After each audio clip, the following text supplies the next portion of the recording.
más larga.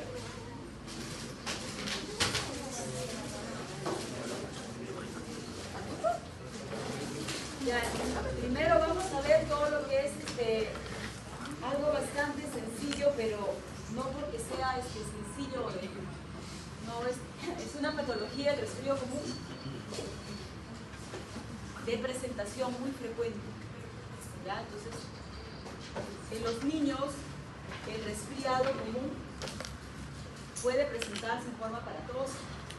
¿Ya? Entonces, es un proceso infeccioso más frecuente en la infancia, se caracteriza principalmente por rinorrea, infección nasal y estornudos. Principalmente, ¿quién lo ocasiona? ¿Un virus o una bacteria? El virus lo provoca. Se presentan, dicen, un promedio de 5 a 8 infecciones al año, ¿no?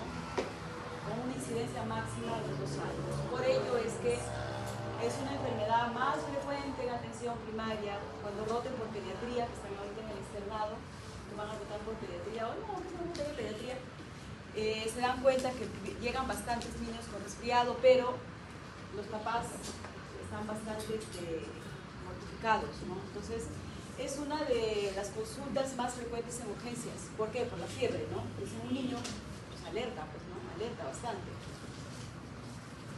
Mientras más pequeño es el niño, más aparatoso es el cuadro, sobre todo por la obstrucción, ¿no? ¿Por qué? Porque las fosas nasales son todavía pues una nariz pequeña, todo, entonces se va a obstruir y obviamente el niño no va a poder respirar con facilidad y los papás se van a preocupar. Se van a preocupar y van a ir a la consulta o a la emergencia exigiendo que, primero que se le atienda a su niño, que si los tiene que atender, si se tiene los criterios de urgencia, y luego exigiendo su antibiótico. Y si le da solamente paracetamol, Diosito, eres el peor médico, ¿no? Para eso le he traído el curso. Por eso hay que comunicarles, ¿no? Pienso que es un poquito la falta de conocimientos que tienen, ¿no? Entonces, y también su misma angustia, pues no son papás, o sea, su hijito que lo vean así, que no puede respirar, y recuerden, cuando no respira bien el bebé, pues abre la boca y empieza a fastidiarse, ¿no? Entonces es el tema del resfriado. La etiología, como ya dijimos, viral, con mayor frecuencia son los virus esencial respiratorio, el rinovirus, el parainfluenza, el virus de la gripe, los adenovirus, los metadenovirus, el rotavirus y los nuevos coronavirus. El corte es más o menos menores de 2 años, ¿no? Los menores de 2 años, el virus esencial respiratorio alcanza el 50% de las infecciones. Y van a originar la hospitalización. Ya lo vamos a ver en bronquiolitis, cómo el esencial respiratorio, cómo se comporta. Y si no tenemos los cuidados necesarios, vamos a tener que hospitalizar a los recién nacidos, ¿no? Porque se puede, no solamente recién nacidos, a los niños, porque se pueden deshidratar. ¿Ya? Entonces, siguen el grupo los rinovirus y otros, ¿no? Entonces, en los niños mayores de 2 años, los rinovirus son los más frecuentes, que van a estar implicados en hospitalización. ¿Ya? Entonces, seguidos de otros tipos de virus. Y en menor proporción, los otros virus, el parainfluenza B y la gripe, ¿no? Entonces, vamos a tener en cuenta esas consideraciones. ¿Qué factores de riesgo? Menores de 5 años, ¿ya? Pero generalmente menores de 2 meses. Bajo peso al nacer y pues, la no lactancia materna. ¿Ya? La lactancia materna. Y lo de esto vamos a repetir casi en todos. ¿Es estacionario? Sí es estacionario, pero no es solamente que en épocas frías vaya resfriados, no. Se presenta en cualquier momento. Pero la mayor frecuencia es en esta época de frío y los cambios bruscos de temperatura, ¿no? O este clima que estamos teniendo ahorita, ¿no? Que hace sol, hace calor, hoy día es de hecho más frío, ¿no? Y luego hace frío, entonces nos desabrigamos rápido, ¿no? Entonces, en los niños que no están vacunados, el tabaquismo pasivo, asistencia a lugares de concentración, en las guarderías, ¿no? En los mercados, en los cines, hay niños que tienen poca edad y lo sacan, ¿no? Lo llevan al cine, lo llevan al centro comercial, entonces, bueno, obviamente ese chico va a estar más predispuesto a tener infecciones del tipo de resfriado común. Y el hacinamiento y la deficiente ventilación en la vivienda. de garganta, ¿no? Que va a ser el síntoma más frecuente, sobre todo en niños de edades preescolares, ¿no? Preescolares. La rinorrea, que es intensa, por lo general su intensidad es variable, ¿no? Pero por lo menos en los más pequeñitos sí se presenta bastante congestión nasal. Y una rinorrea que puede llegar a una obstrucción. La tos también se presenta, entonces la tos, sobre todo en lactantes, fastidia mucho, pues, ¿no? Entonces eso es bastante fastidioso. Puede ser una tos no productiva y luego una tos productiva. Puede haber estornudos, lagrimeos y congestión ocular. Hay fiebre, ¿ya? Característico es la fiebre, y eso es lo que alarma a los familiares, ¿no? A los cuidadores. ¿Cómo estará su estado general del niño? Está decaído. Puede haber también falta de apetito. No quieren lactar, no quieren comer, entonces obviamente los papás se preocupan, ¿no? Y creo que hasta ahora todavía es el concepto que tenemos, ¿no? Cultural, de que el bebé gordito es el que está sano, ¿no? Entonces trópico. Ya puede haber sintomatología digestiva. A veces muchos vomitan con la tos. La tos es nada bastante frecuente y vomitan. En el tratamiento, solamente se da sintomáticos, ¿no? Y el paracetamol es el medicamento de elección para bajar la fiebre. La idea es de no... Los pediatras mucho nos recomiendan, a nosotros, a los médicos de familia, a los médicos generales, no inyectar a los niños. ¿Ya? ¿Por qué? Porque a las finales ya no van a querer venir después con facilidad, o sea, se asustan mucho. Entonces, el paracetamol y sus medios físicos, con eso esperar para que baje la fiebre. ¿Ya? Entonces, obviamente, pues si ya no baja ahí, ya tengo que utilizar, pero escuchen, ¿no? Lamentablemente tenemos ese concepto, los papás tienen ese concepto, ¿no? No, yo lo traigo con ritmo de temperatura, póngales un pollo. Te vienes que poner la ampolla, si no te quejan y luego reclamaciones y todo. Entonces, pero no se debería hacer por eso. No se ha demostrado que los descongestionantes acorten el tiempo de enfermedad, ¿ya? Entonces, le demos o sea, no es que no le demos, le vamos a dar para mejorar, ¿no? Sus síntomas, pero no es que porque le doy el descongestionante, ya 2 días ya no tiene más cumple su tiempo de vida, no el virus. ¿Se acuerdan cuando teníamos el COVID? Mientras no cumplía el tiempo, y o sea, si respondías bien, ¿no? Si respondías mal, sí, claro, entonces si no, te empeorabas, ¿no? Entonces, pero por más que, ¿se acuerdan que salieron a tomar ivermectina, que tomes esto, que tomes lo otro, igualito, les daban y entonces ya, resumir los pasos más. El reposo, de acuerdo a la necesidad de cada paciente, comer alimentos suaves, ingerir líquidos en abundancia, de repente en pequeñas cantidades. En cuanto al paracetamol, por ejemplo, algunos jamás dicen, no a mi hijo no le hace el paracetamol, el ibuprofeno es lo que le... El ibuprofeno casi no es recomendado. Recuerden que es un antiinflamatorio, les puede lastimar el estómago. Por ejemplo, pongas entonces lo que recomiendan, o sea, se puede dar sí, pero con cuidado. Ponte, si no le hace bien, ya le das el ibuprofeno, pero a su dosis correcta y no por muchos días. Ya no por muchos días, solamente condicional, puede ser.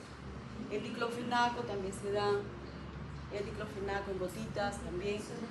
El metamizol lo puedes dar también en forma oral, también se le puede dar, pero no es el de primera línea. Ahora, otra cosa. Nosotros como peruanos tenemos la suerte de poder tomar el metamizol, ¿no? O sea, no nos hace nada. Pero en literatura americana, ¿ustedes creen que van a decir el metamizol? No, por idiosincrasia, pues, ¿no? Idiosincrasia. ¿Por qué? Porque ¿qué produce el metamizol en la raza blanca? Agranulositosas, aplasia medular, entonces... que produce esas patologías. En cambio acá en el peruano somos una mezcla de todas las razas. Ahí es al igual que el clorafenicol. El clorafenicol acá lo usamos libre demanda. Antes se utilizaba más, por ejemplo, en fiebre tifoidea dábamos cloranfenicol 50 miligramos por kilo de peso. Ahora ya no se usa mucho porque ya ha hecho resistencia por el mal uso, ¿no? Pero para las neumonías van a ver que sí utilizamos el cloranfenicol.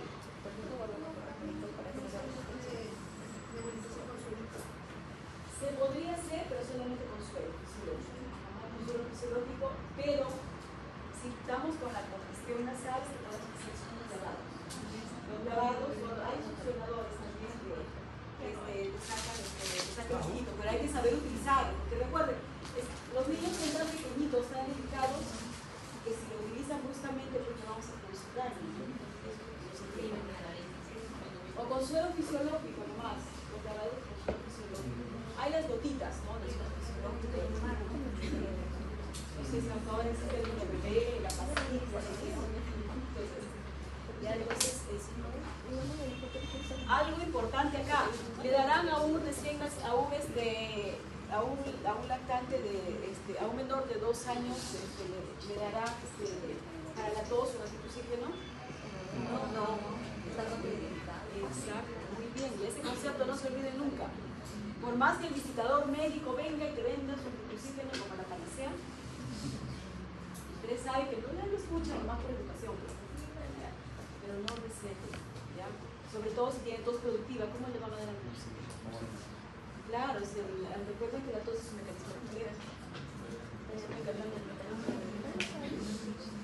bronquitis, también es algo chiquito, ¿ya? Inflamación bronquial inespecífica. También está producida generalmente por una etiología viral, en el mayor número de casos, ¿ya? Mayormente se presenta en el invierno. El epitelio traqueobronquial es invadido por el agente infeccioso y va a producir la activación de células inflamatorias y la liberación de citoquinas y produce inflamación. Miren cómo es un bronquio normal. Y una bronquitis, ¿cómo está? Normal. Pero si es de origen viral, también cumple su tiempo y desaparece, ¿no? Puede haber fiebre, puede haber malestar general. Entonces acá el epitelio traqueobronquial sufre daños. También puede haber hipersensibilización. Entonces algunos hacen su bronquitis y luego hacen una hiperreactividad y empiezan a ser sibilantes. Que ahí sería el tratamiento ya es diferente, ¿no? Y la tos se puede prolongar hasta 3 semanas. Hasta 3 semanas de su etiología, 90% virus, 10% bacterias. Miren, ¿qué virus? Adenovirus, virus de la gripe, parainfluenza, sincitial respiratoria, rinovirus, botavirus, coxsackie, herpes simplex. Y 10% de infecciones bacterianas. Streptococo a la cabeza, hemófilus, Moraxella catarrhalis, Mycoplasma pneumoniae, Clamidia pneumoniae. ¿Ya? Entonces, el cuadro clínico. Principalmente los síntomas son inespecíficos, inicia con una infección, infecciones de vías respiratorias altas. ¿Ya? Luego aparece tos, una tos cortante, seca, que puede ser productiva, ¿no? Al pasar los días, esa flema se puede hacer verdosa, ¿ya? Que no necesariamente puede ser porque hay una colonización de bacterias, sino puede ser porque hay migración de los leucocitos, por éstasis también, ¿no? Por eso que dice no necesariamente, puede ser por una infección bacteriana y no vamos a recurrir al antibiótico, ¿ya? El dolor torácico es un síntoma importante de los niños mayores que se agrava con la tos, ¿no? El moco se va haciendo menos espeso, más o menos, miren, de 5 a 10 días. Entonces, si luego desaparece. El episodio dura 2 semanas y no suele durar, raramente dura 3 semanas. Entonces, hay que tener cuidado acá. ¿Por qué? Porque tendríamos que explicarle eso a los papás, ¿no? Entonces, y siempre cuando un paciente, sobre todo los niños, tienen un resfrío, una bronquitis, está ahorita con un cuadro viral, no sabemos si posteriormente se va a complicar, porque se puede complicar. Y ahí sí dicen, no me dijo eso, no me dijo eso, ya. Exploración física. Depende de la edad del paciente, ¿no? Y el estadio de la enfermedad. Puede haber fiebre, puede haber signos respiratorios altos, como les decía. A la auscultación que vamos a tener, una respiración más ruidosa, ¿no? La respiración ruda que le llamamos. Puede haber crepitantes, finos, gruesos, puede haber roncantes, sibilantes, también dispersos, ¿ya? Y la radiografía de tórax por lo general va a ser normal. Va a ser normal, lo que te van a dar en el informe reforzamiento de la vía bronquial. Ya lo hiciste gastar por nuestra radiografía. Y muchas veces es más para tranquilidad de nosotros, o de los papás, ¿no? El tratamiento. Por lo general nos menciona la literatura que se autolimita, los antibióticos no aceleran la mejoría, aunque se prescriben frecuentemente, ¿no? Entonces, lo que se recomienda son los frecuentes cambios de postura para que faciliten el drenaje pulmonar de los lactantes. Los antitusígenos pueden conseguir un alivio sintomático, pero también incrementa el riesgo, lo que decíamos, ¿no? de que las secreciones se infecten. Entonces, en lo que está a cuadro viral se sobreinfecta. Ya al pobre paciente le complicamos más, ¿no? Entonces, por eso que se deben usar con mucho cuidado.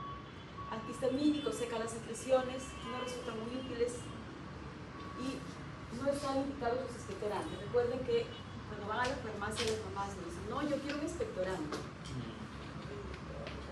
El expectorante, ¿qué hace? Que tosa más a veces, tose más el niño. Entonces, lo que sí se le puede recomendar es que tome bastante líquido. Recuerden que los líquidos, el agua principalmente es el mejor purificante, ¿no? Entonces, incrementar su consumo de ¿perdón? Bueno, el Ambroxol, eso a veces te tomas y te provoca crecer más. La acetilcisteína, pero o sea, acetilcisteína es un purificante, le podrías dar, pero o sea, te va a ayudar en algo. Pero si le puedes dar, o sea, es que ahí ya poco a poco ustedes vayan adquiriendo más, viendo más pacientes, se van a ir dando cuenta. Al inicio sí le vas a dar al paciente, ya me han presentado este video, ya lo voy a dar a probar. Y a veces ¿qué pasa? Que le das al paciente, viene y te dice, doctora, como me comento que me estoy peor.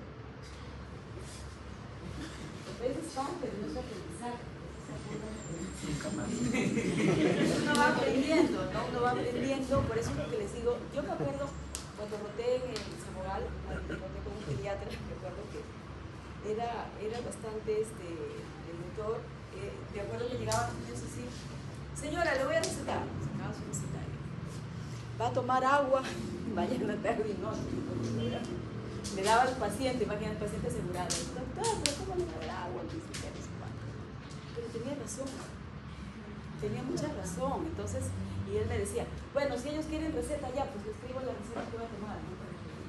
Y era pues el poquito ahí con el papá, pero le explicaba, le decía, señora, pero ¿para qué le voy a dar antibióticos? Recuerden usar antibióticos sin necesariamente la resistencia de los antibióticos, como está ahora.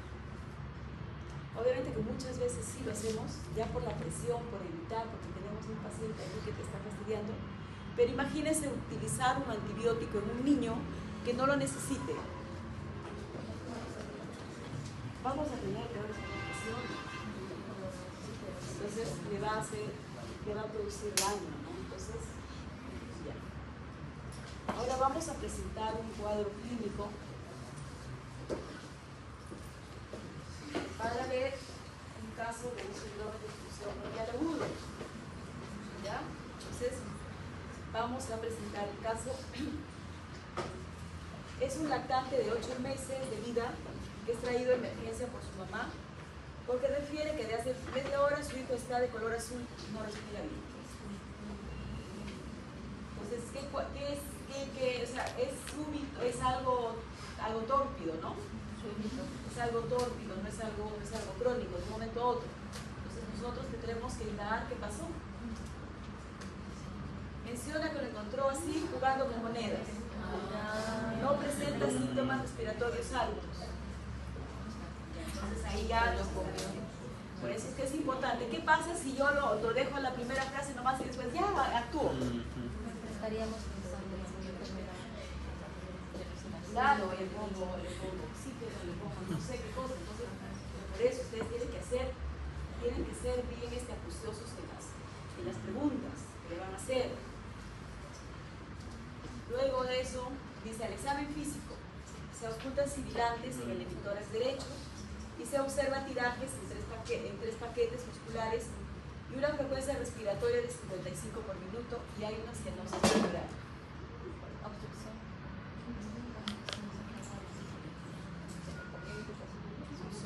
Entonces, ¿cuál sería el diagnóstico probable? Ya ustedes ya saben cuál es el diagnóstico probable. ¿Y cómo hace?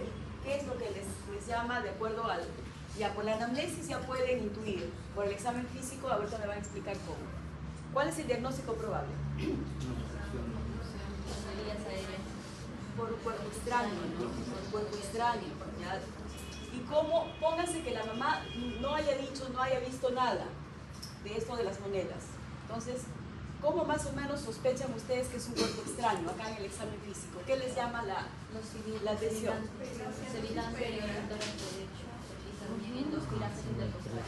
Y lo súbito también. Lo súbito, la simetría del examen, ¿no? Recuerden que si sería de otra causa el SOBO por otra causa, tendríamos que escuchar en ambos. Entonces acá solamente en el derecho. Entonces ya ustedes en el derecho y el izquierdo está bien, ¿no? Entonces algo más está pasando. Entonces, ¿qué hago acá? ¿Qué manejo le voy a dar? ¿Qué hago? ¿Qué? Para ver si...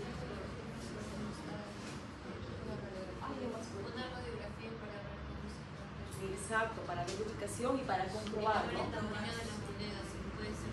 Claro, pero ¿qué tal si no fue una moneda? De repente, bueno, por lo súbito sí, pues es potencial, de repente no fue una moneda, fue, qué sé yo, otro objeto, ¿no? Recuerden que los chicos todo llevan a la boca, no salen, ya. Entonces una radiografía y ¿qué más? ¿Qué más hago?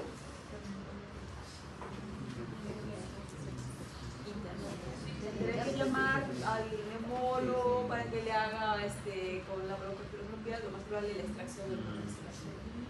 Y lo que sí también acá les he puesto ya como un ejercicio para calcular cuánto que les corre esa habilidad de Birman y Pearson. ¿Cuánto sería? A ver, hagamos el ejercicio.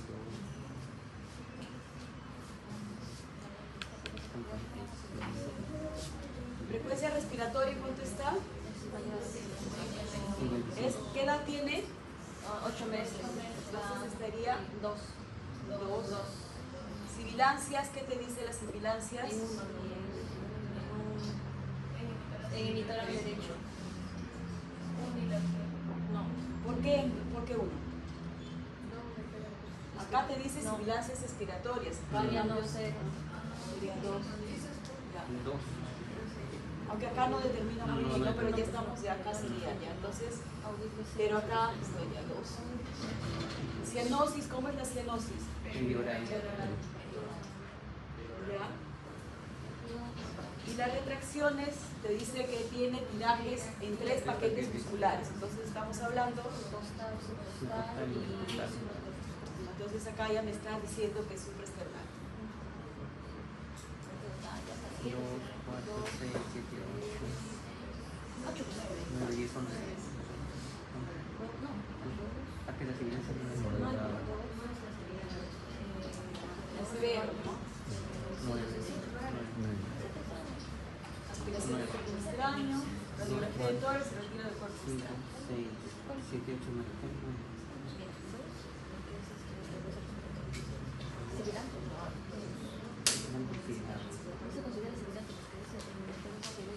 Entonces, cuando vengan así sus pacientes, van a tener que aplicar su escala. Entonces, vamos al síndrome de disfunción bronquial aguda. Y lo vamos a ir correlacionando con lo que hemos visto en ALDE. El SOBA, el síndrome de disfunción bronquial aguda, es un conjunto de manifestaciones clínicas que se caracteriza por sibilancia. ¿Tú tenías sibilancias o no? Sí, tenía sibilancias. Puede ser también una expiración prolongada. Y ahí para ello, para que ustedes sepan que es una expiración prolongada, tienen que escuchar primero lo normal, ¿no? Para que su oído se acostumbre a escuchar lo normal y luego pueda determinar qué es lo patológico. Ya, expiración prolongada, tos y grados variables, cada tos o grados variables de intensidad, y se presenta de forma común, ya de acuerdo a las distintas etiologías que hay acá. Hay una distribución del calibre de los bronquios. Puede ser por causa extrínseca o intrínseca que dificulten el flujo de aire. Puede presentarse una única vez o puede ser recurrente, ¿ya? Y puede corresponder a diferentes enfermedades. Se considerará que es recurrente si es que aparece al más de 3 episodios. ¿Por qué se produce una obstrucción bronquial? Recuerden que los niños, como son los bronquios, más pequeños, ¿no?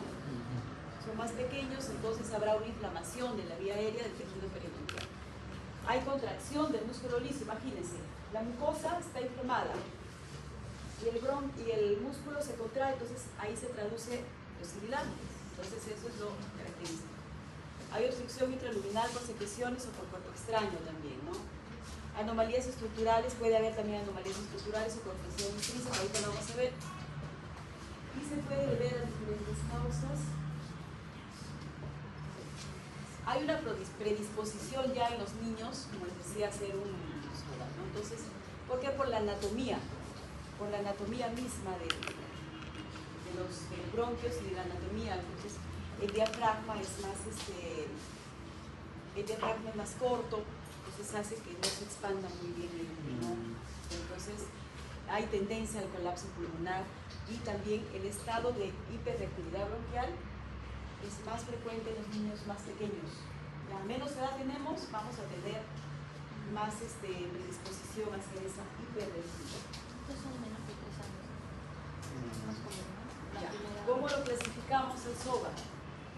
En primario y secundario. El primario será una infección viral como desencadenante de las sibilancias y es del 90-95% de los casos, ¿ya? Y el SOVA secundario solamente es el 5 a 10% de los casos. Puede ser por estas causas. Obstrucción de las vías aéreas grandes, como vimos en el caso, un cuerpo extraño, puede ser el fruto, y malformaciones congénitas que tenga el niño. Anillo vascular, que tenga una laringomalacia, compresión extrínseca de las vías aéreas, membranas laringeas, estenosis traqueolariнгea y disquinesia ciliar. La obstrucción de las vías grandes y o pequeñas, que es un asma, también me da aspiración recurrente de los niños, pues ahí ya estoy pensando en un reflujo, ¿no? Reflujo gastroesofágico que tengan. En la fibrosis quística, ¿ya? Luego en la displasia bronquopulmonar, en una insuficiencia cardíaca también, en el síndrome de sitios inmóviles y las formaciones pulmonares.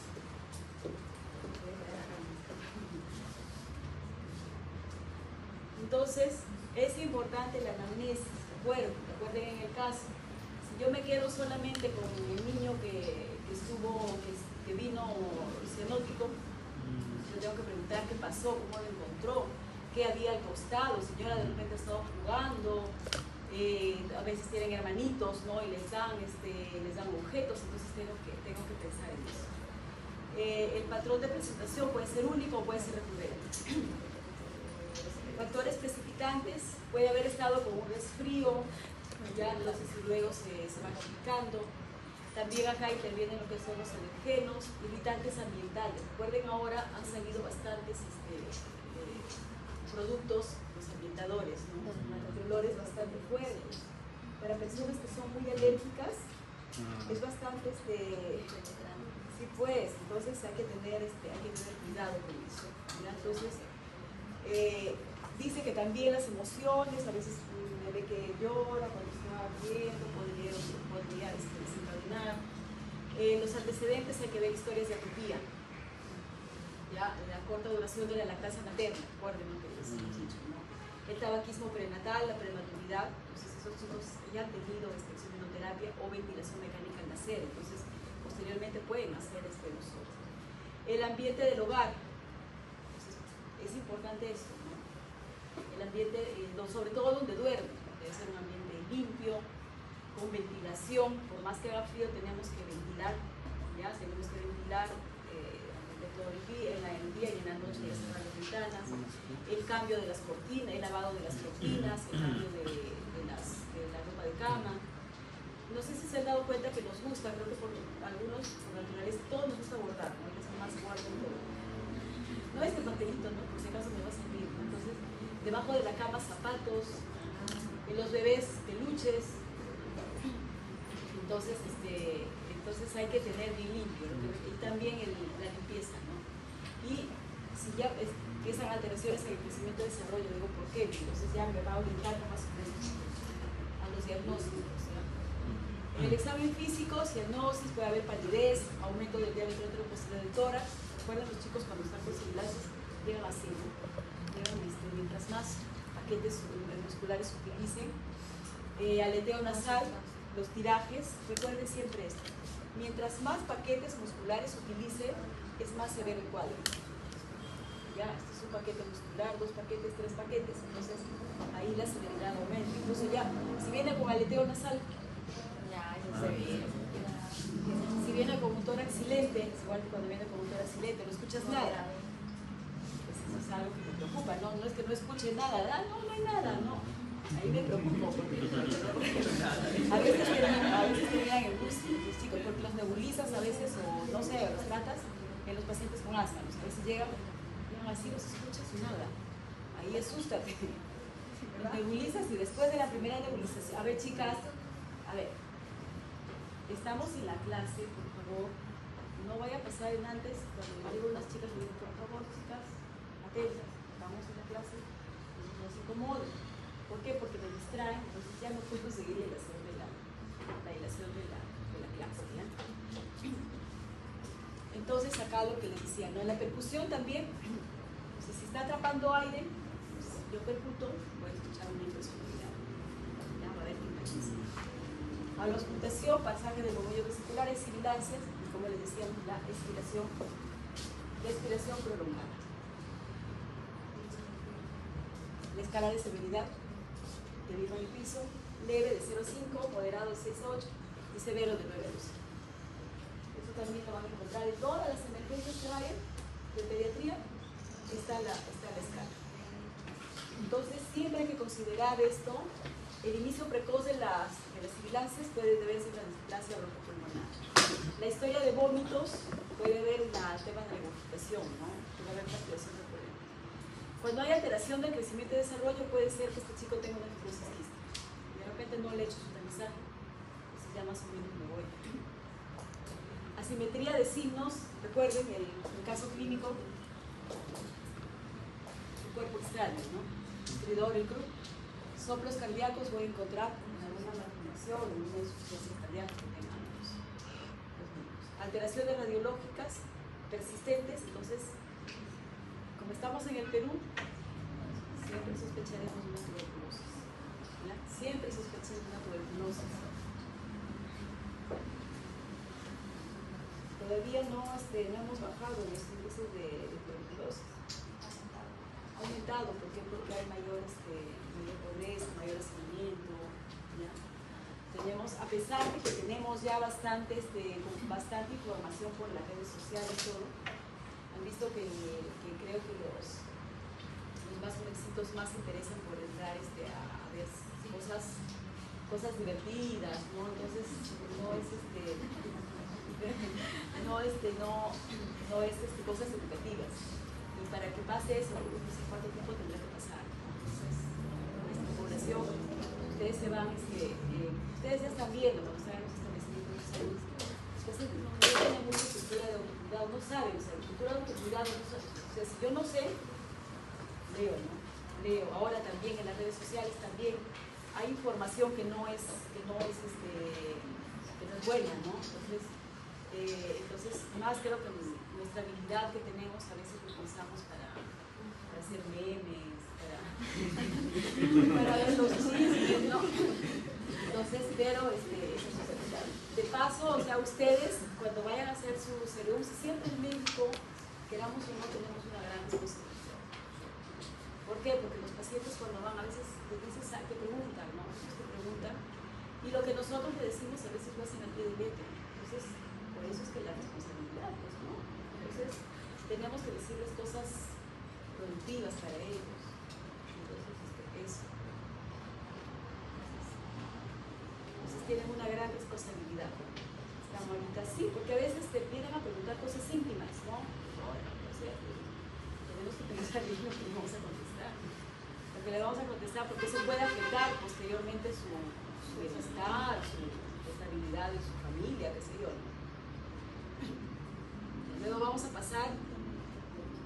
descanso o no? ¿No? Ya, pasamos al siguiente caso clínico. Ya, el siguiente caso clínico.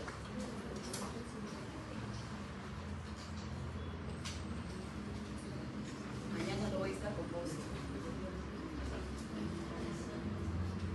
Varón de 5 meses, previamente sano, acude a la emergencia hospitalaria en invierno por presentar desde hace 3 días congestión nasal abundante,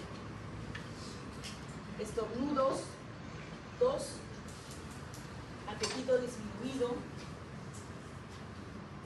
En las últimas 24 horas presentó una temperatura de 38.5 grados centígrados, entonces dice que tiene fiebre, ¿no? E irritabilidad.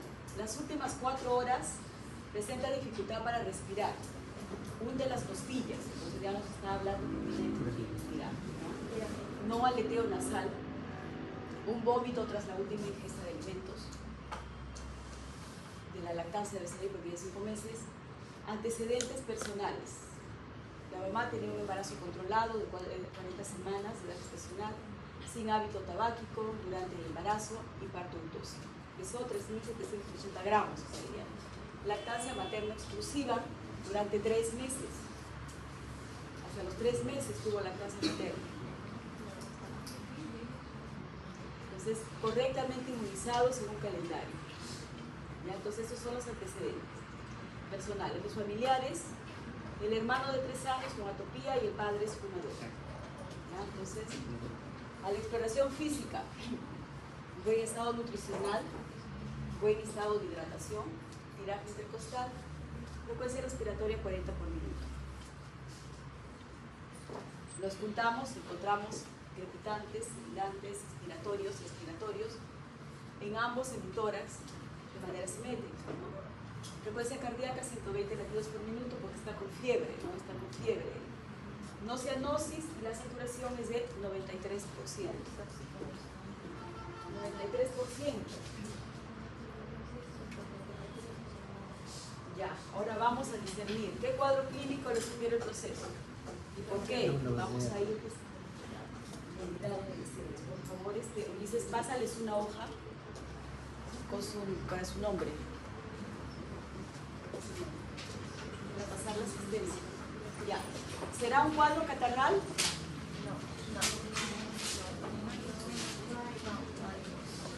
Porque no hay ¿qué? Porque no hay congestión y también hay más síntomas, ¿no? Hay más síntomas, tenemos más síntomas. ¿Será un cuerpo extraño en la vía aérea? No. Definitivamente no, porque está simétrico, ¿no? Ya está simétrico, eso estamos viendo. ¿Será una neumonía típica?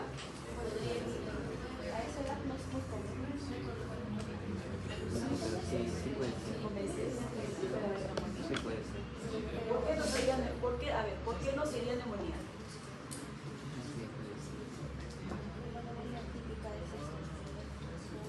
¿Qué te llama la atención o qué cosas hay en el examen para que no sea neumonía?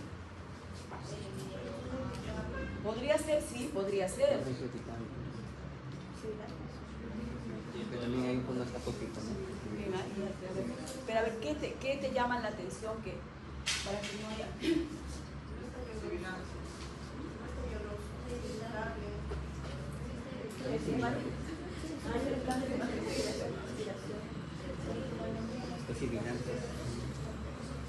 Las sibilancias no sería neumonía.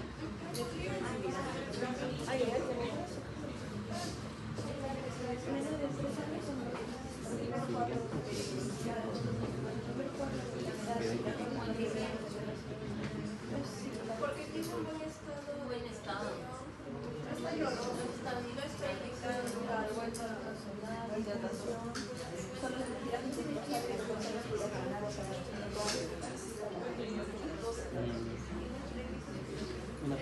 Una plaquita. Entonces tú no estás de acuerdo en las plagas Era una neumonía típica. bacteriana,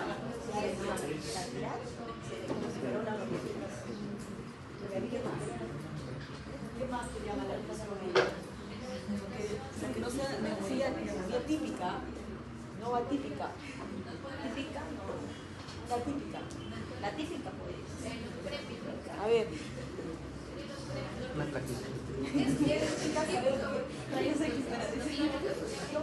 ¿Qué puede ser?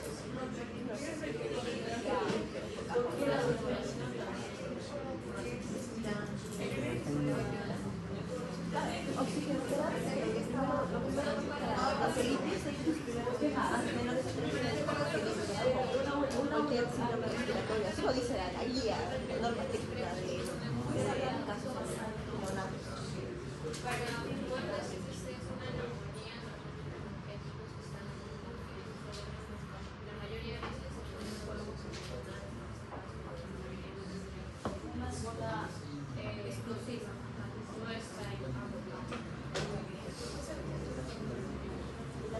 La frecuencia respiratoria a los 5 meses que tienes 40,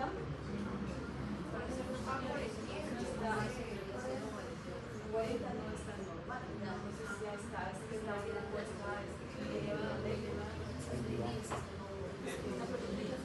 entonces, ustedes van por una, ella me ha dicho algo muy importante, escuchen lo que acá dice su compañera.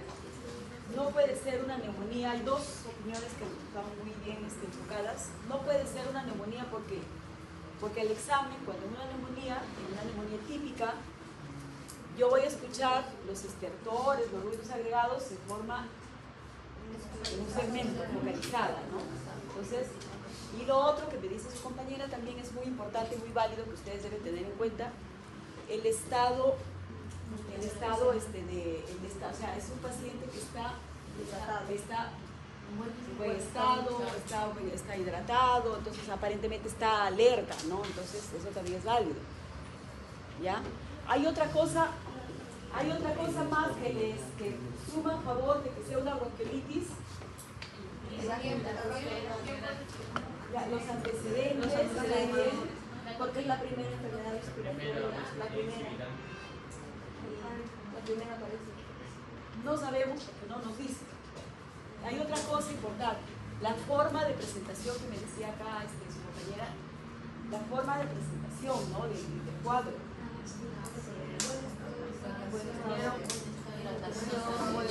Primero, un cuadro respiratorio alto. Recuerden eso siempre, la bronquiolitis, ¿no? Cuadro respiratorio alto y luego ya se va complicando. Entonces, ¿para qué? Para que ustedes lo puedan diferenciar. Porque sí, pues vamos, todos los respiratorios ven, los síntomas, todo casi es lo mismo, pero hay algo que hay algo patognomónico de cada uno. Hay otra cosa. Me dicen no, 40 por minuto, se hace está alto, pero en la neumonía está más elevado. Eso es lo patognomónico de la neumonía, la taquitis, la saturación. Vamos a ver un video de cómo respira un bebé. Entonces, En la bronquiolitis está hasta entonces es una bronquiolitis. No le he puesto ahí para. Ahora, ¿cuál de estas medidas no recomendaría inicialmente?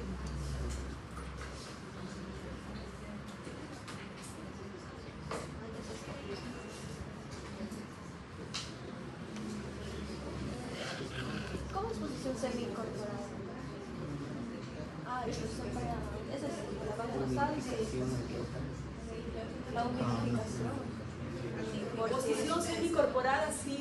Recuerden que es un paciente que está polipneico, que está, claro, no va a respirar sino más, es igual que una insuficiencia cardíaca, no va a estar entonces tiene que estar con una posición incorporada. Lavados nasales. Lavados nasales sí se le hace, ¿por qué? Porque está con congestión. Sí se le da los antipiréticos, sí le damos para bajar la fiebre. Ese que no es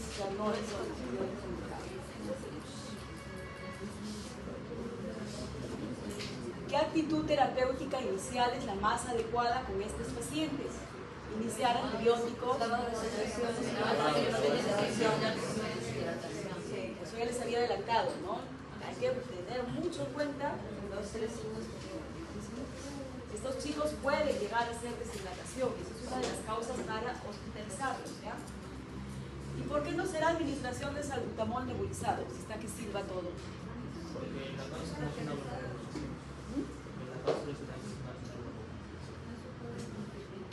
Y recuerden que el uso de los salbutamol es controversial, ¿no? No se usa, pero al final sí lo usan. Sí se usa bastante, pero no es, la teoría te dice que no se debe dar. Que no se debe dar, igual que los corticoides. Ya, tras 2 horas en observación, a ver, continúa el caso. Después de 2 horas en observación, continúa con dificultad respiratoria. Si objetivo una saturación del 91%, la saturación baja, ¿no? Hasta el 91%. Persistencia de tiraje intercostal, sibilantes respiratorios y inspiratorios, 50 respiraciones por minuto y ventilación regular. No se consigue ni 1/3 de la ingesta habitual en él. Se decide su hospitalización. ¿Qué medidas terapéuticas serían? Oxigenoterapia de campo. Ya. Está en riesgo. Claro, está ahí el 91, hasta 92 es. Sí, 92 ahí. Hasta allá, 92, entonces ya se le tiene que dar su oxigenoterapia. Y lo otro importante acá, asegurar una vía para una correcta nutrición y hidratación, ya sea por sonda nasogástrica o de lo contrario por vía. Entonces vamos a una bronquiolitis. La bronquiolitis aguda es el primer episodio de infección viral que afecta el tracto respiratorio bajo los lactantes menores de 2 años. Entonces ahí como que se van a confundir con el SOVA también, ¿no? Que compromete principalmente los bronquiolos, ¿ya? Los bronquiolos o vías aéreas terminales, entonces por eso es bronquiolitis. En cambio en el SOVA te puede comprometer bronquios grandes, entonces es la diferencia, ¿no? Para que ustedes vean. O vías aéreas terminales, usa con tos, sibilancias, estertores y precedido, lo que vimos, de una rinitis aguda, un catarro por 3 a 5 días. Entonces esa es la forma de presentación. La etiología: el virus sincicial respiratorio, subtipo A y B, del 50 al 90% de los casos. Y luego ya pueden ser los otros virus que están aquí, ¿no? Puede haber coinfecciones, sí. Ya, la más frecuente reportada es el virus sincicial respiratorio con rinovirus o metaneumovirus. Y algunos estudios encuentran asociación entre coinfección y severidad. Obviamente, ¿no? Tienes más virus, va a ser más severa la presentación del cuadro. Acá, solamente para revisar. ¿Cómo ingresa el virus sincicial respiratorio? Boca o nariz. Coloniza las células de los bronquiolos y produce una necrosis ciliar, ¿ya? Y destrucción ciliar. Y hay una cadena de respuesta inflamatoria que va a hacer, miren cómo termina este bronquiolo. Es dematizado, ¿no? Edema de los bronquiolos, ¿ya? Y aparte los tapones compuestos de restos celulares y moco pueden ocluir, obstruyen los túneles bronquiales, ocasionando atrapamiento de aire. Ya puede haber diferente grado de colapso lobular y alteración de la relación ventilación-perfusión, con el posterior desarrollo. Por eso es que ya empieza la hipoxemia, la polipnia y luego la taquicardia. Entonces vemos ya cómo el paciente se va complicando, ¿no? Entonces allí, acá también miren cómo es este es el bronquiolo de un lactante. ¿Cómo cuando ya tiene edema? Son esta parte de la anatomía y lo otro lo que hemos resumido para que lo vean. Por lo general las bronquiolitis son epidémicas, ¿ya? Aparecen durante las estaciones frías. Afecta a los grupos etarios, sobre todo los menores de 2 años, ya son más susceptibles. Por lo general más es en el sexo masculino. Eso no quiere decir que a las mujeres no les va a dar, si les puede dar entre los 2 y 5 meses de edad. Se contagia a partir, puede ser de un adulto con manifestaciones mínimas. Obviamente al adulto no le va a producir pues algo muy aparatoso, ¿no? Entonces, en cambio a los niños sí. Una infección primaria no produce una inmunidad parcial, ¿no? Entonces eso no quiere decir que le da una vez, ya nunca más le va a dar, ¿no? Sí le puede pero obviamente le va a dar menos intensidad. ¿Y una compatibilidad con el SOA? Claro, por eso hay pero nosotros vamos a tener que, claro, el virus sincicial respiratorio se puede repetir. No es que te da una vez y ya nunca más te da. Sería bueno, ¿no? Pero no es así. Pero lo que sí menciona en la literatura que mientras más veces te da, el cuadro va a ser menos aparatoso. ¿Ya? Los factores de riesgo, si lo pueden ver, son casi los mismos. ¿Ya? Entonces, avanzamos.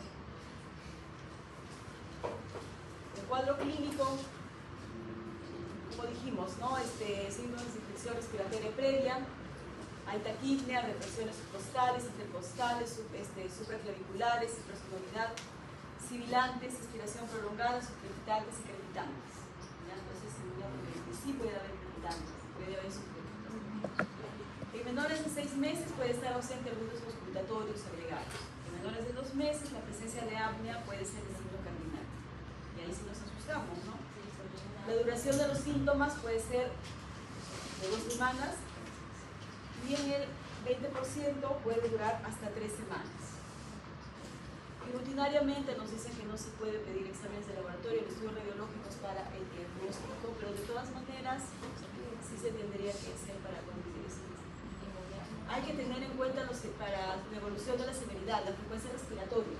Estamos viendo, ¿no? En el cuadro vimos, empezó con 40, luego ya estuvo con 50. La frecuencia cardíaca, los sibilantes, la presencia de tirajes. La presencia de tirajes es frecuente. En menores de 1 año se puede realizar usando el score clínico de la escala de severidad bronquial, ¿ya? Donde los valores mayores a 10 ya nos indica que este pacientito necesita pasar a UCI. Ya acá les estoy trayendo la escala. Hay otras escalas, pero los cortes de la frecuencia respiratoria y la frecuencia cardíaca es estándar para todos. Acá lo clasifica por edades. Entonces es un estudio, entonces se validó esta escala. Entonces fue en el año 2014. Y leve es de 0 a 4 puntos, moderada de 5 a 9 puntos y grave de 10 a 13 puntos. ¿Ya? Criterios de hospitalización, lo que decíamos, ¿no? Menores de 3 meses, apnea, saturación menor al 92%, inadecuada tolerancia a los líquidos, dificultad respiratoria, mal estado general, presencia de comorbilidad. Imagínense que esté con bronquiolitis un paciente con una malformación cardiovascular. Tengo que hospitalizarlo, ¿no? Algo importante, si yo veo que el cuidador o la madre es incapaz de poder darle los tratamientos o los cuidados necesarios, entonces también prefiero que esté hospitalizado. Y también hay otra cosa acá, cuando ustedes vayan a hacer su segunda provincia, tienen que ver esto, la accesibilidad del establecimiento de salud. Si es una mamá que vive a 3, 4 horas del establecimiento de salud, mejor lo dejas en tu establecimiento de salud para que lo observes. Y cuando hay falta de respuesta al tratamiento después de 40 minutos. Exámenes auxiliares que se pueden hacer, la detección del virus sincicial respiratorio por inmunofluorescencia o por ELISA, secreciones respiratorias. En primer nivel no lo vamos a hacer, ¿no? Entonces ahí, la clínica, cultivo de células, oximetría y gases arteriales, pero sí le podemos hacer un hemograma, un TSG, su PCR, ya, pero no es de forma rutinaria. La radiografía puede ser normal, o de lo contrario vamos a encontrar una placa hiperinsuflación, podemos encontrar atelectasia. Recuerden que los tapones de moco pueden tapar un bronquio y me va a producir una atelectasia, ¿no? Entonces, en 20% reporta consolidación sin significancia de sobreinfección. Acá está una radiografía típica de bronquiolitis. Miren cómo están los arcos costales. ¿Será normal así los arcos costales? No, Están medio paralelos, ¿no? Y también hay hiperinsuflación, miren. Entonces, puro leve. puede haber atelectasias, puede haber recesión. Entonces se sabe que ustedes no se pueden... Es igual que un paciente con asma, ¿no? Un paciente con asma lo van a ver así también su... Las medidas generales que ya hablamos, ¿ya? Entonces eso ya lo hemos mencionado. Para hidratarlo, aplicar las medidas posturales, lo que dijimos, aspirar las secreciones, ¿ya? Y la prevención primaria y secundaria es con el lavado de manos. El lavado de manos, recuerden, que salva vidas, y la lactancia materna también, hasta los 6 meses de edad. Oxigenoterapia, el aporte de oxígeno, se administra la saturación de oxígeno menor al 92% a nivel del mar hasta 2.500 metros y menor al 85% más de 2.500 metros. Cuando hay dificultad respiratoria, cianosis y quejido, ¿ya? Con el objetivo de mantener una saturación. Se puede utilizar solución salina, lo que me decían, niños menores de 2 años, utilizar solución salina, nebulizarlo cada 20 minutos 3 veces, ya se puede utilizar. No se recomienda una solución hipertónica, ya solución al 0.9 nada más. Al 20% no, al 20%. Los corticoides, aun cuando la inflamación juega un papel importante en la patogénesis, los resultados son contradictorios. En niños menores de 2 años, no utilizar los corticoides sistémicos. Los broncodilatadores en niños menores de 2 años no se utilizan, ¿no? Pero su uso es controvertido y se administra. Hay estudios que en Canadá el 78% de pacientes hospitalizados reciben tratamientos. En una encuesta que se realizó en Estados Unidos, miren, ¿cuántos utilizan? 86%. En Europa dice que la gran mayoría de infectólogos pediatras recomiendan el uso. Y es verdad, cuando uno busca casos clínicos, salen bastantes casos clínicos de España y su tratamiento es con broncodilatadores, con corticoides, con las nebulizaciones. En el Reino Unido sí nos dicen que ellos no, por escuela no usan broncodilatadores. Otros medicamentos, si tienen fiebre, su paracetamol, que ya hablamos, no utilizar adrenalina analizada, antibióticos corticoides inhalados, ni antihistamínicos en menores de 2 años. Y luego el soporte ventilatorio que se le puede dar, ¿no? Con oxígeno, diferentes dispositivos, de acuerdo a la gravedad del paciente, y dispositivos de presión positiva continua aérea. Para los criterios del alta, este paciente debe estar estable, tolerando la vía oral. Si no me tolera la vía oral, no le doy de alta. Ya lo tengo allí. La saturación mayor del 92%.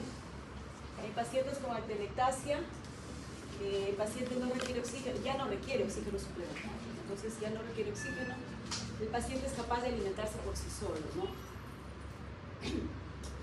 O por un cuidador. El paciente cuenta con un soporte social adecuado para continuar la medicación en casa. Eso es muy importante, ¿no? A veces, muchas veces decimos, ya no, sí sale, pero no nos damos cuenta de todo el contexto.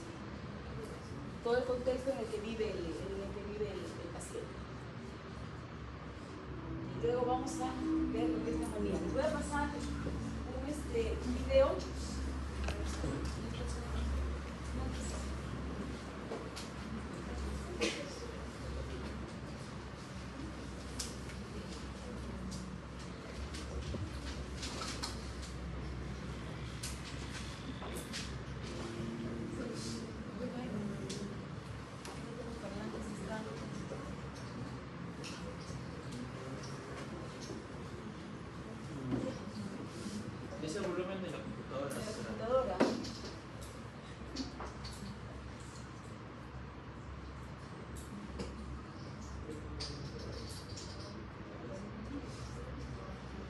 Aparentemente sí está.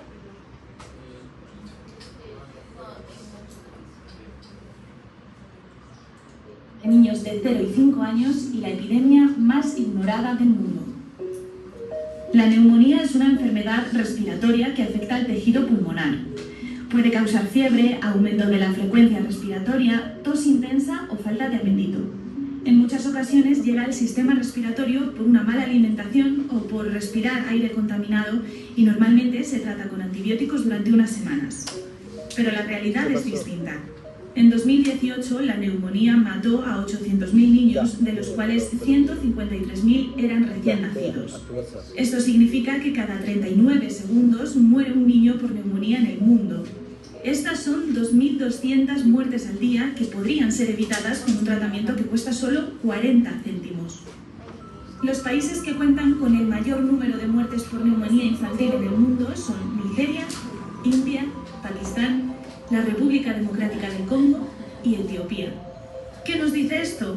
Que los niños en países con menos recursos y en situaciones más precarias son los más afectados, principalmente porque no tienen acceso a los servicios sanitarios que podrían diagnosticarlos y tratarlos a tiempo.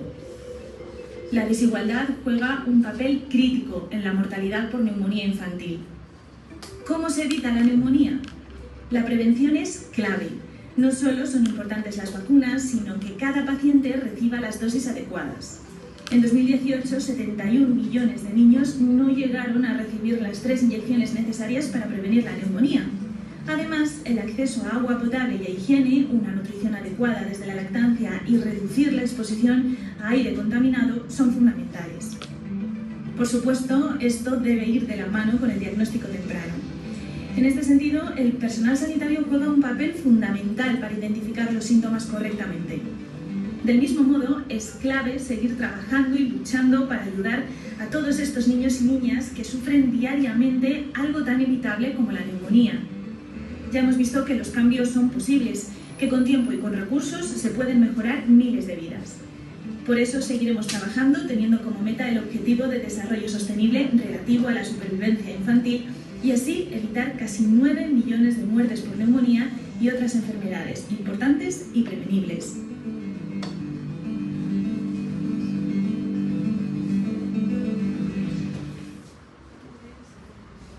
Este es el niño, mira, que está en el video. ¿Vieron cómo respiraba? Entonces, así es la neumonía. Y así se va a manifestar en los niños. Y miren cómo está su compromiso del sensorio. Está soporoso, ¿no? Miren cómo está. Ya estas son las definiciones de acuerdo a la guía de práctica clínica para el diagnóstico de neumonía. Entonces son las definiciones que se las voy a dejar aquí. La etiología. Nuevamente los virus. ¿Ya? Los virus constituyen la principal causa de neumonía adquirida en la comunidad de los niños menores de 5 años, siendo del 50 a 60% de los casos. Dentro de la etiología bacteriana, el neumococo es el principal agente etiológico. Por ellos que hablan, ¿no? Ahí dice, se puede prevenir con 40 centavos se refieren a los euros, ¿no? De las vacunas. Las vacunas. Y el porcentaje de detección viral puede alcanzar solamente el 90%, sobre todo los menores de 2 años. No siempre vamos a detectar. Entonces, no se identifica organismo causante en el 15 al 35% de los casos. Pueden ser infecciones mixtas también, ¿no? Virus y bacterias. El neumococo es el más común, como hemos visto, ¿no? Los virus del 14 al 40% de casos, hasta 50% de virus pequeños. Micoplasma y Clamidia pneumoniae, más común en los 5 años, ¿no? Entonces, estos son las que causan por lo general las neumonías atípicas. ¿Ya? Las neumonías atípicas, su presentación es diferente. Los factores de riesgo, ustedes así a grosso modo, casi los mismos. Ahora, factores de riesgo para neumonía grave en los menores de 6 meses. Preventividad, desnutrición, infección por VIH, enfermedad cardíaca posterior. Igual también el nivel socioeconómico bajo, el nivel educativo bajo de la madre o del cuidador también es un factor de riesgo para mortalidad por neumonía, porque no los llevan adecuadamente a sus controles, dejan que pase, ¿no? Todo eso por falta de conocimiento. En el cuadro clínico, fiebre, taquipnia y tos son sugerentes de neumonía. La taquipnia es el signo de mayor sensibilidad, ¿ya? Entonces, es lo patognomónico la taquipnia. Al examen clínico se debe evaluar, como su compañera lo dijo, la apariencia general. Por eso ya lo sacó de ahí, no dijo, no, esta es una bronquiolitis. Presencia de fiebre, taquipnia, insuficiencia respiratoria, hay una saturación También eso, recuerden, la saturación siempre es menor, es algo que vimos ahí. Estaba saturando 93%. Estaba saturando 93%, entonces acá por lo general es menos del 90%, ¿no? Los tirajes son marcados, el aleteo nasal y también el tejido. Al auscultar hay disminución del pasaje del murmullo vesicular. En el otro creo que decía que estaba bien el murmullo vesicular, había pasaje. En cambio la neumonía sí baja el murmullo vesicular. Hay crépitos, hay eufonía, hay soplo tubárico, sibilantes. Ya, sin embargo, ninguno de estos signos puede ser suficiente, ¿no? Para el diagnóstico. La neumonía grave, miren cómo es, acá sí vamos a ver el mayor número de compromiso respiratorio, va a haber polipirajes, aleteo nasal, tejido, la cianosis también se va a presentar, sobre todo la dificultad para lactar, para beber, para consumir sus alimentos, el compromiso del sensorio, ya es una neumonía grave. El compromiso del sensorio va a estar alterado, incluso hasta pueden convulsionar en los niños. Entonces eso hay que tener en cuenta. La saturación de oxígeno menor al 92%. Ya, entonces en los neonatos pues siempre las neumonías se consideran como graves. Criterios de internamiento o de hospitalización: la saturación de oxígeno menor al 92%, los lactantes menores de 6 meses, respiratoria, sobre todo los que tienen ya quejido, tienen aleteo nasal, tienen apnea. Entonces aquí sí considero que ese paciente tiene que ser hospitalizado. Intolerancia oral, recuerden eso ya, intolerancia oral, el mal estado general, el fracaso del tratamiento. Si ya tengo un paciente que está con su tratamiento para neumonía, estamos 48, 72 horas con antibiótico y vemos que en lugar de mejorar empeora, entonces debo cambiar la vía de administración del antibiótico o debo hacer cultivos para poder rotar los antibióticos, ¿no? Siempre que rotamos siempre es un cultivo y se espera el resultado, pero ya ese paciente para ello tiene que estar hospitalizado, porque la vía de tratamiento tendrá que ser endovenosa, ya no la vía oral. En casa no le podemos administrar un tratamiento endovenoso, es bastante difícil, ¿no? Una neumonía que tenga complicaciones, que haya derrame pleural, que haya un empiema, entonces ya este paciente necesita estar hospitalizado. Y lo otro también lo mencionan nuevamente, ¿no? El cuidador o que sea la madre u otra persona que sea incapaz de proporcionar una observación apropiada a la patología, ¿no? Y la difícil accesibilidad de los establecimientos de salud. Acá en Lima no hay mucho sobre todo el acceso geográfico, sino de repente puede ser en las poblaciones que son bastante pobres, el acceso económico, pero ya ni tanto ahora, porque todos tienen CIS, y tienen derecho a ser atendidos. Entonces, pero en las poblaciones más alejadas, imagínense, viven lejos, no hay médico, entonces ahí sí es un problema. Y criterios para la admisión en cuidados intensivos. Recuerden que la neumonía CIS a veces sí tiene debe estar el paciente en UCI y también provoca muertes. Recuerden, eso ya vieron el video, y eso son los de 2018. Actualmente nomás en el Perú, cómo están muriendo los niños, sobre todo en las zonas de Puno o en las alturas. ¿Por qué? Por el triaje, por la neumonía. Y teniendo nosotros, estando en el calendario de vacunas y también lo que pasa es que en recientes tenemos bastantes movimientos antivacunas que como personal de salud hemos perdido mucho eso. Mucho hemos perdido de poder llegar mejor, dar mejor información que otro tipo de personas, ¿no? Entonces debemos nosotros aparte, o sea, solamente el médico, recuerden, no receta medicamentos, nada más. También tenemos que educar a los pacientes, ¿no? Acá ya el paciente necesita un soporte ventilatorio, ¿no? Con ventilación mecánica. Entonces, acá el paciente estará agotado, hay agotamiento muscular, entonces ya no va a respirar. Por mucho que yo le esté dando más oxígeno, o ya superó ese límite de oxígeno que le puedo dar por el aporte, por cánula, por dentro, y entonces ya no necesita estar con una intubación y con una ventilación mecánica. Y también cuando hay pacientes que hacen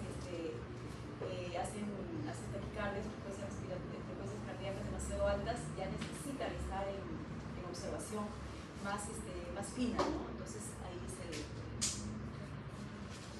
La radiografía como un examen auxiliar.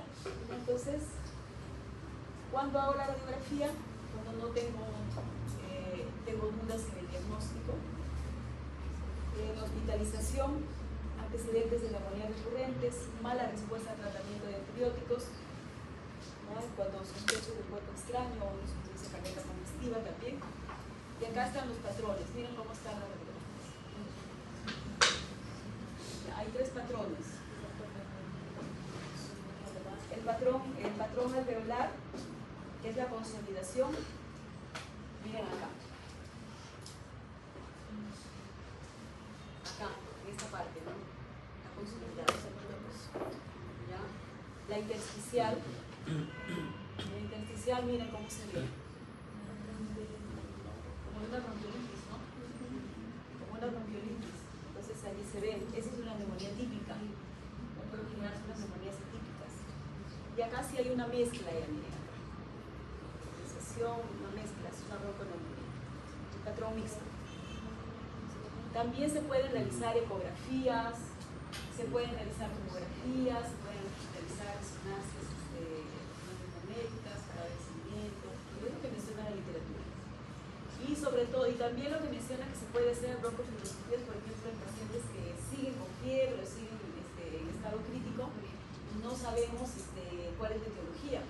Entonces, ¿con qué objetivo? De hacer un lavado, cepillado y tomar muestras para poder buscar el agente causal, ¿no? Para dar un correcto uso de los antibióticos. Se puede hacer un hemograma, un PCR, pero no en los pacientes ambulatorios, porque todo esto que habla en los pacientes que están hospitalizados. El conjuntivo, el antibiograma, las muestras de secreción de faringe. Y lo otro, recuerden, yo siempre les digo, vivimos en el Perú. Siempre, recuerden, claro, siempre hay que sospechar. Recuerden también que siempre cuando hay un paciente que tiene neumonías atípicas y no hay respuesta, VIH. Ahorita hay bastante transmisión vertical. Hay transmisión vertical todavía, sobre todo en los de VIH, sobre todo en los pacientes que no tuvieron un control, no se les hizo una cesárea quizás, o no tomaron sus medicamentos, las mamás, entonces, o no se les hizo una cesárea, entonces sí, en el momento del parto puede ser que se contaminen los que se contagien, que haya la transmisión más que todo, ¿no? Pero de todas maneras, ya estamos en otro tiempo, ahí se dan cuenta que cómo va cambiando. Ya es igual que, yo les pondré un ejemplo, ¿cómo eran antes las familias? Bastante numerosas, ¿no? Bastante numerosas eran. Pero ahora ya las familias hay un gato, o si no, como ella dice, no crían un gato, crían un perro. Entonces igual igual cambia, ¿no? Entonces ya no nos ponemos a pensar quizás en otro tiempo, 10, 20, 30 años atrás, podríamos pensar en otra cosa. Ahora sí, tenemos que ponernos a pensar que también este chico no mejora. ¿Por qué? Porque puede tener quizás un VIH. Y se hace también un análisis de gases arteriales. En el tratamiento, esas son las medidas generales. ¿Ya? Si tiene fiebre, le voy a dar su paracetamol. Y justo la guía tiene este acrónimo de FALS, ¿no? F. La fiebre, ¿cómo trato la fiebre? Con paracetamol. Aunque cuando recetamos nuestro paracetamol nos dicen de todo. Sí, porque para eso he venido, te dicen, ¿no? Para eso he venido, para que me den paracetamol, ¿no? La alimentación, tengo que observar cómo está la alimentación en este niño, ¿no? El consumo de líquidos, incrementar el consumo de líquidos, la tos, evitar el uso de antitusígenos. Imagínense un paciente con neumonía que le dé antitusígenos. Se nos va expectorantes, antihistamínicos, descongestionantes. Detectar los signos de alarma. La dificultad para respirar, la persistencia de la fiebre, ojo, la dificultad para alimentarse, para beber o lactar, ¿no? Entonces hay que tener cuidado. Y si el niño no mejora, entonces con el tratamiento recibido, ¿no? Entonces ya es un signo de alarma. Y la limpieza de la nariz, como habíamos mencionado, ¿no? En el primer nivel de atención, ¿qué puedo hacer yo? El soporte hidroelectrolítico, ¿no? Mantener adecuada hidratación mediante vía oral. En pacientes con taquipnea, con fatiga, riesgo de aspiración, se puede requerir hidratación endovenosa, ¿ya? Con medios isotónicos. En neonatos, sin una ingesta adecuada de lactancia materna, se tiene que colocar una hidratación intravenosa, ¿no? El uso de oxígeno también. Determinar signos clínicos de insuficiencia respiratoria, determinar si hay cianosis, y en neonatos mantener una saturación de 90 a 95. La terapia antibiótica. Yo lo comparé esta terapia antibiótica con lo que se da en otros países, obviamente que es diferente. Entonces, por ejemplo, de primera línea, amoxicilina, lo que recomienda el INSA, amoxicilina a altas dosis. ¿Cuál es la dosis normal de la amoxicilina para una faringitis? ¿Hasta cuánto? 40-50. En cambio acá es, miren, 90. Y utilizamos también el cloramfenicol. O le damos amoxicilina o le damos cloramfenicol. Eso es para la casa, ¿no? Vía oral, 50 miligramos. Si estamos sospechando en una neumonía típica, tenemos eritromicina, claritocina o acitromicina, que es ya para las atípicas, pero nosotros de frente nos vamos a ir. ¿Por qué? Porque ya vemos que vamos etapas un poco, ¿no? Entonces, muchas veces es porque sabemos que hay un mal uso de los antibióticos en la vida. Y tenemos que reevaluar a los 7 días, ver si cumplió o no el tratamiento, la adherencia al tratamiento, si la neumonía es complicada o no, si la neumonía es por gérmenes resistentes, la neumonía de otra etiología. Si ya nos vamos al segundo nivel de atención, ya en un niño mayor de 2 meses, entonces, o de 2 años, ya utilizaremos ya medicamentos por vía parenteral. La primera, la de más uso frecuente es la ampicilina, ¿ya? Por vía endovenosa. También podemos utilizar el cloramfenicol o la penicilina gesólica. Casi ya no se utiliza mucho, ¿no? Pero sí. La penicilina gesólica, ¿no? Entonces se utiliza. En pacientes ya que están con soporte ventilatorio, tengo que ampliar el espectro de los antibióticos. Puedo dar ampicilina más cloramfenicol y penicilina gesólica, o de lo contrario ya empiezo a utilizar cefalosporinas, ¿no? La ceftriaxona o la ceftriaxona. ¿Y cuáles serán los criterios de alta? El paciente que esté febril durante 24 a 48 horas, está clínicamente estable, la saturación de oxígeno mayor del 92%, la tolerancia oral, recuerden. Ya un paciente taquipneico no va a tolerar la vía oral, entonces ahí ya estará, ¿no? Ahí estará, ya no es el taquipneico, entonces sí le tolera la vía oral. Que no haya dificultad respiratoria. Igual, los padres o cuidadores con capacidad de cumplir las indicaciones médicas, porque de nada sirve que yo le dé todas las indicaciones y veo que los padres no me han comprendido, o no vino el padre, vino un cuidador, y el cuidador cambia día a día, quizás un día viene la abuelita a cuidarlo, otro día viene la tía, otro día viene la otra abuelita, entonces, y a las finales no me van a entender, entonces mejor lo tengo todavía hospitalizado hasta que se recupere adecuadamente. Y lo que decíamos, ¿no? La accesibilidad de cuanto geográfica. Entonces, eso, no sé si tienen alguna pregunta. Pásenme la lista, por favor.